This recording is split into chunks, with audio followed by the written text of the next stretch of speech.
Okay po, magandang hapon po sa inyong mga kapatid at isa pong muli ay purihin po ang Diyos sa pagkakataon na muli tayo mag-aaral ng kanyang salita at tawa po lahat tayo ay handa po makinig ng mga aral ng Diyos upang sa kalaguan ng ating espiritual. So bago tayo magsimula ay tayo po muna ay manalangin sa ating Diyos na mga pangyarihan sa lahat. Ama, makapangyarihan sa lahat, salamat muli sa pagkakataon na kami po ay narito upang makapag-aral ng iyong salita. Nawa po ay pangunahan mo po ang bawat isa sa amin. Nawa po ang banal ng Espiritu ang magturo sa bawat anak mo upang maintindihan namin ang mga aral mo. Salamat po Diyos at nawa ito ay maging dahilan upang sa kalaguang aming spiritual ay lalo namin kayong maluwalhati sa dakila mong pangalan. Lahat mo na ito, Diyos, dinadalangin namin sa pangalan ni Jesus. Amen and amen. So ngayong hapon ito, mga kapatid, ay nais ko pong ipangaral sa inyo at ituro ang tungkol po sa iglesia o yung church para hindi po tayo nagkakamali at nalilito. Ano ba yung church? So unang-una, tingnan po natin yung definition ng church. Sa Greek po yan ay ecclesia, na ang ibig sabihin ng ecclesia ay public assembly. Yung tinatawag na an assembly of Christian gathered for worship in a religious meeting. Yun, the practice of New Testament public, ayun yung ibig sabihin nun, no? Yung assembly o yung pagtitipon ng mga Kristiyano para sa pagsamba. Ito yung church, ito yung mga tinawag ng Diyos. Mga tao po ang tinutukoy doon, mga kapatid. Yung mga hindi ito building, hindi po yung literal na mga bahay-sambahan ang tinutukoy na definition ng church o yung sa Greek ay ecclesia. So tingnan po natin yung the practice of New Testament assembly is a biblical pattern established by Jesus during His ministry. Kuntitin na lang po natin yung Matthew chapter 16 verse 18. Tinalang po natin sa banal na kasulatan upang makita lang po natin yung sinasabi ng ating kapatid na Matthew. At siyempre, through the revelation of the Holy Spirit sa Kanya.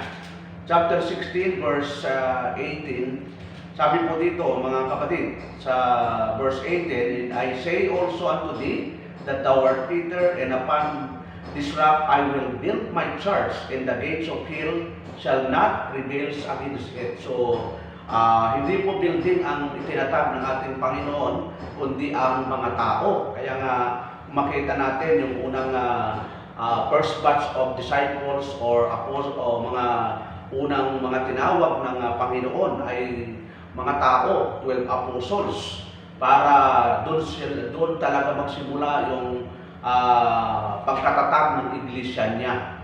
So makita natin doon, no, sa talatang yon na ang ating Panginoon ang nagtatag ng church o iglesia o tinatawag pong kalipunan ng mga mananampalataya. So the Lord designed church assembly is to uphold all the teaching of Christ until He returns. So makita natin yung tinatawag na disenyo ng Panginoon na ito'y hanggang sa kanyang muling pagbabalik. No? Hindi ito matitigil mula nung kanyang itinatag ito. Walang panahong walang true church, walang panahong walang mga Kristiyano sumusunod. Mayroon po. Kaya nga kung pag-aaralan po natin yung tinatawag na church perpetuity, at kung mapapanood nyo yun ay napakaganda po, no? At siguro balikan lang po yung video ko sa YouTube at makikita po nyo na walang panahon na hindi nag-i-exist ang iglesia po ng Panginoon. Lahat po'y nagpapatuloy at hanggang sa kapanahunan natin, hanggang nakarating po dito sa bansa natin, bansang Pilipinas, yung mga aral na itinaguyod ng ating mga unang mga magulang at lalo na po yung mga Kristiyano. So, tingnan po natin, no? Matthew 28:20, ito nga po yung tinatawag na huling habilin ng ating Panginoon sa kanyang mga disipulo matapos po siya ay bumangon, no? Tinatawag na resurrection ay nagpakita po sa mga disciple at ibinigay po yung kanyang mga turo, yung kanyang mga habilin bago siya umakyat sa kanyang ama at ating ama din po. Sabi niya sa talata, teaching them to observe all things whatsoever I have commanded you, and lo, I am with you always, even unto the ends of the world. Amen. So mapapansin po natin doon mga kapatid, na yung unang mga alagad ay sinabi ng ating Panginoon na turuan silang sumunod. Sinong tuturuan? Yung mga dinidisciple, yung mga apostol, yung mga tuturuan nila sa mga henerasyon ay magsisimula at magagaling ang turo sa ating Panginoong Jesucristo. No? Mapapansin po natin, napakaliwanag pong talata, napakaliwanag po yung turo nang sabi po doon, teaching them to observe all things whatsoever I have commanded you. Yun. So, sino po yung tinuruan ng ating Panginoon? Siyempre, yung 12, pero dito sa pangyayari ito, ay wala na po si Judas dito, no? Dahil siyempre po, nagpakamatay na po si Judas. No? Hindi siya pinatay ng sino man, siya po ay nagbikti. At 11 na lang po yung kinakausap dito ng ating Panginoon para ibigay po yung kanyang habilin. Yun nga po yung huling habilin niya, turuan silang sumunod sa lahat ng aking ipinag-uutos. Sabi niya, and lo, I am with you always, even unto the ends of the world. Amen. So, nandun yung church perpetuity na ng totoong true church, ng totoong iglesia, ng totoong mga mananampalataya ng ating Panginoong Jesucristo. At kung babasahin din po natin, if we read the writings of Apostle Paul in 1 Timothy chapter 3 verse 15, mapapansin po doon natin, nagsabi po ng ating kapatid na Pablo kay Timoteo, but if I tarry long, that thou mayest know how thou oughtest to behave thyself in the house of God, which is the church of the living God, the pillar and ground of the truth. So mapapansin po natin doon sa bahagi niyo ng sulat ng ating kapatid na Pablo kay Timoteo, na yung church, na sabi doon, ito yung house of God, ito yung church of the living God, at ito yung pillar and ground of the truth. Yung church, ibig sabihin yung church, yung kalipunan ng mga mananampalataya. Kaya nga, sa iglesia o sa church, sa assembleya, ay doon po talaga nagtitipo, doon talaga nagpapalakasan sa isa't isa. Kaya nga diba, may utos na huwag kakaligtaan. Yun, basahin nga po natin yung Hebrew chapter 10 verse 25. At siyempre, ang kinakausap dito ng sumulat ay iglesia po, no? Church, mga mananampalataya. Na ang sabi po niya dito sa Hebrew chapter 10 verse 25, not forsaking the assembling of ourselves together as the manner of some is, but exhorting one another, and so much the more as you see the day approaching. Yan. So, ang magtitipon po ay mga Kristiyano na born again, yun, mga tinubos ni Kristo, at mga pinili ng Ama bago palikhay ng mundong ito. Yun po yung mga membro ng totoong iglesia ng ating Panginoong Jesucristo. No? So, napakaliwanag po doon. No? At mapapansin din po natin doon na sabi doon, the pillar and ground of the truth. So, may mga maganda pong aral ito na ang pag-aaral po, ang katotohanan ay itinuturo sa iglesia o sa asembleya At doon po ang pagkatuto, hindi po sa mga institusyong itinatag ng mga tao, hindi po sa mga tinatawag pong Bible school o sa anumang mga institusyon na ating nalaman dito sa sanlibutan. Tanging ang sabi ng ating kapatid na Pablo, the church is the ground and pillar of the truth. Yun. Pillar and ground of the truth. Wala nang ibang pillar and ground of the truth, kundi ang iglesia na siya nang sabi doon ay ito po ay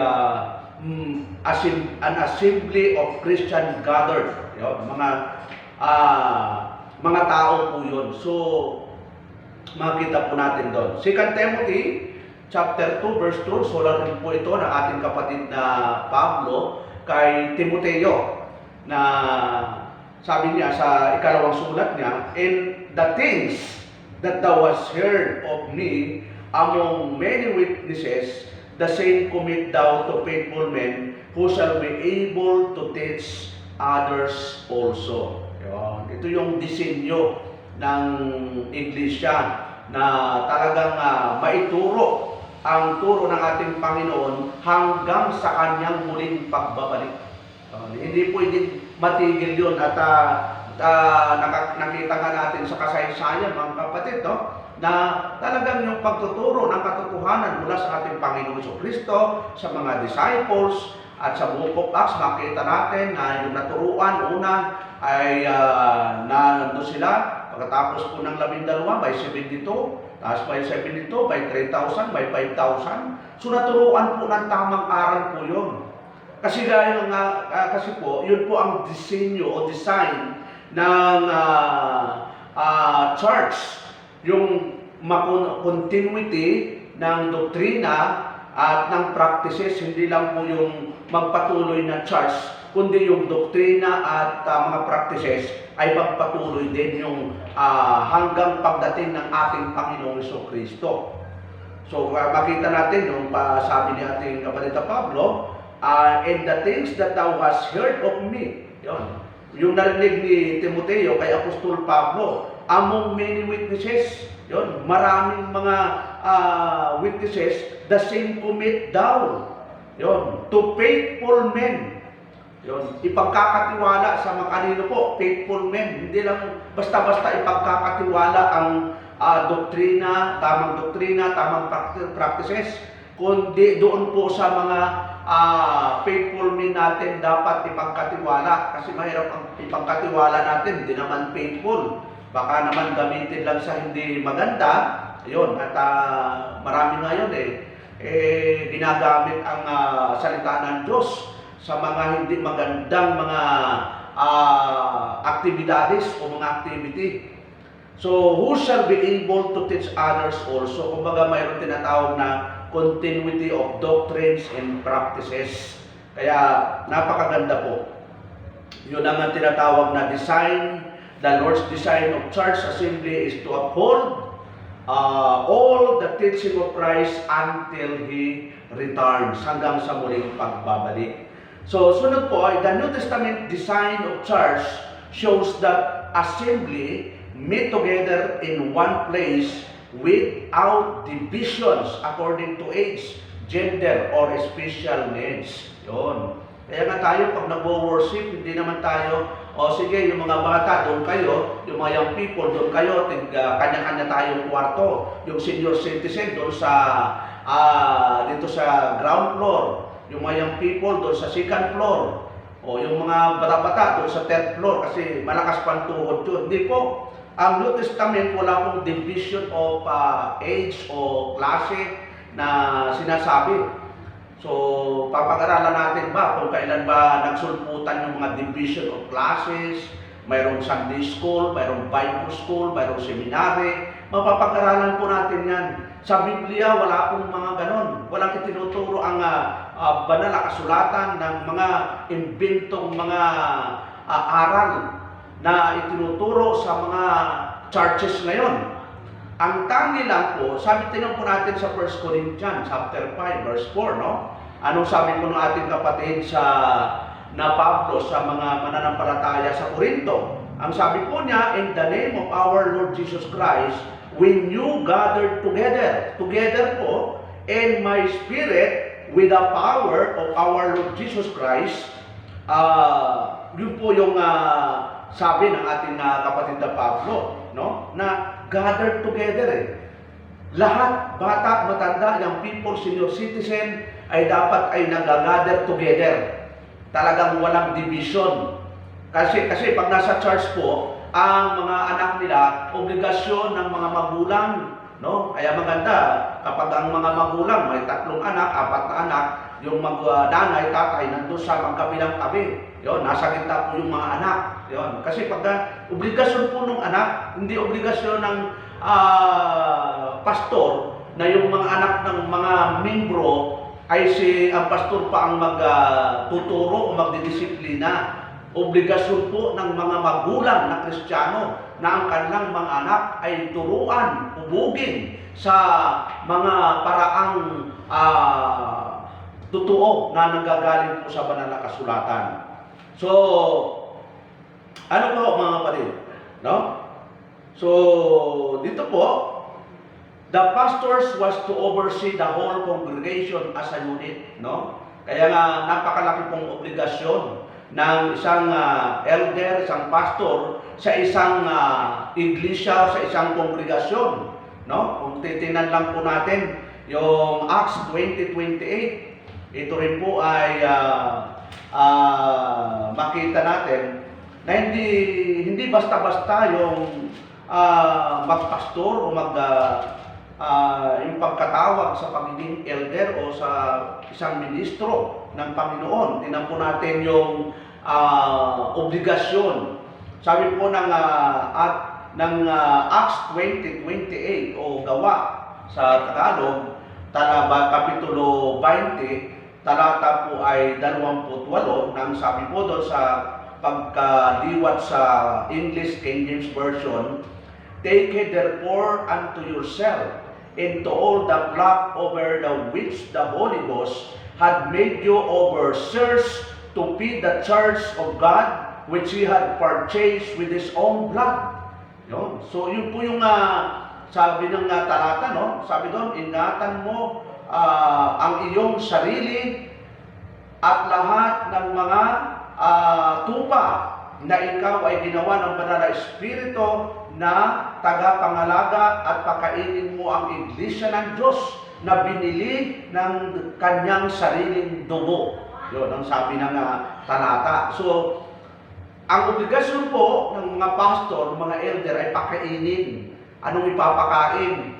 Siyempre, yung masustansyang pagkain, yung tamang aral, tamang inumin. Kaya nga sabi doon sa 1 Peter chapter 2 verse 2, may tinatawag na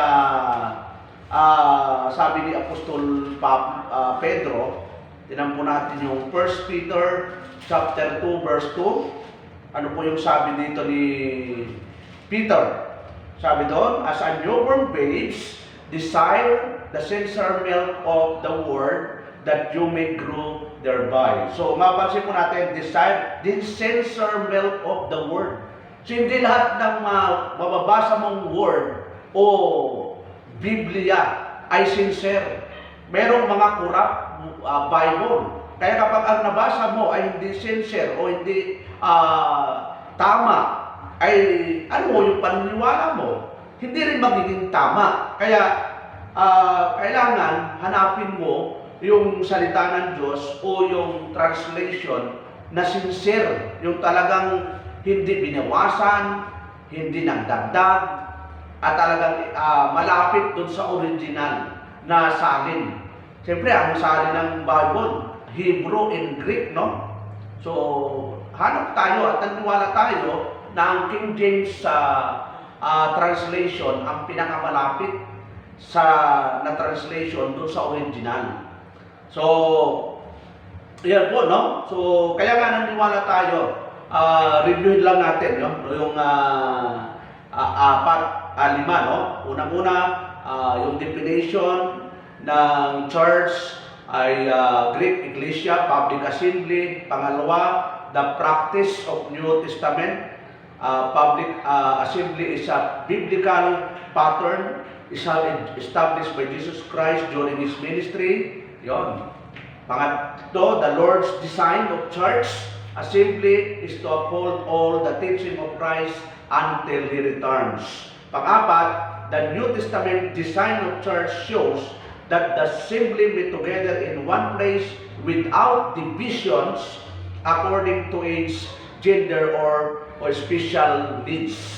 Tapos panglima, the pastor was to oversee the whole congregation as a unit. So, yung panglima, talagang makita natin yung obligasyon ng pastor. Kaya nga, di ba sa Hebrew, chapter 13, kung gaano ka may payo ang ating kapatid na Pablo sa mga mananampalataya.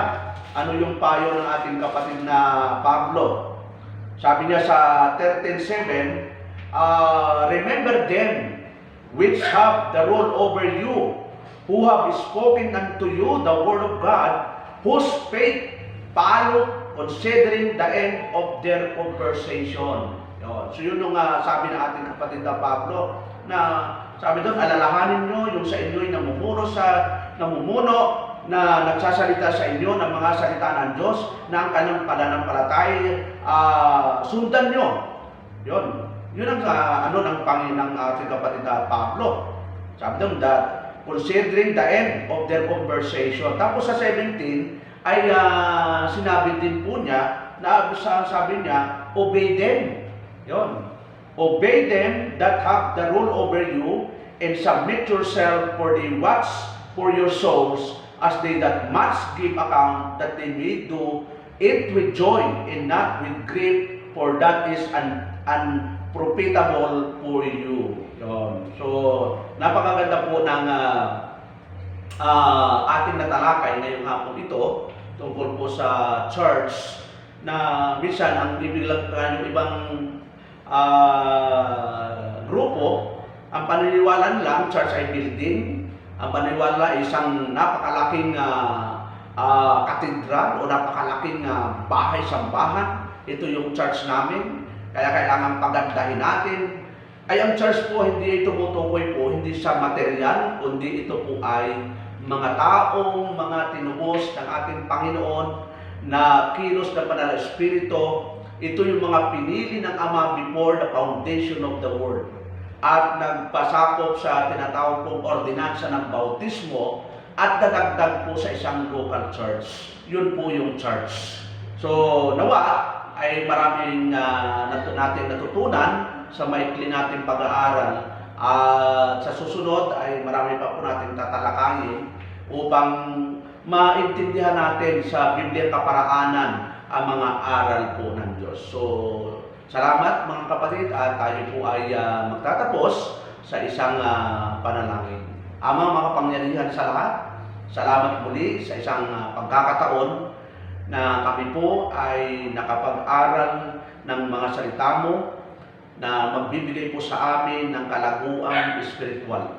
Nawa ay kasangkapanin mo po ang aming pag-aaral na ito upang marami pa pong mga kapatiran namin ang magkaroon ng kaalaman tungkol po sa mga aral na nakasaad at nakasulat po sa banal na kasulatan na itinaguyod ng unang mga magulang namin. Salamat Ama, at lahat ng ito ay dinadalangin ko sa tanging pangalan ng iyong bugtong na si Jesus. Amen and amen.